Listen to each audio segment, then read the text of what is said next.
তাইওয়ানের কাছে $1,400 কোটি অস্ত্র বিক্রি সাময়িকভাবে স্থগিত রেখেছে আমেরিকা। স্থানীয় সময় বৃহস্পতিবার দেশটির সেনেটের এক শুনানিতে আইন প্রণেতাদের এই তথ্য জানান আমেরিকার ভারপ্রাপ্ত নৌবাহিনী সচিব হাংকাও।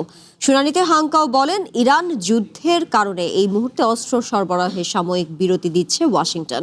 এর উদ্দেশ্য হল এপিক ফিউরি অভিযানে আমেরিকার প্রয়োজনীয় গোলাবারুদের মজুত নিশ্চিত করা। যদিও ওয়াশিংটনের পর্যাপ্ত অস্ত্রের মজুত রয়েছে, তারপর নিজেদের নিরাপত্তা নিশ্চিত করছে আমেরিকা। যখনই উপযুক্ত মনে হবে তখনই এই অস্ত্র বিক্রির প্রক্রিয়া আবারও শুরু করবে ট্রাম্প প্রশাসন।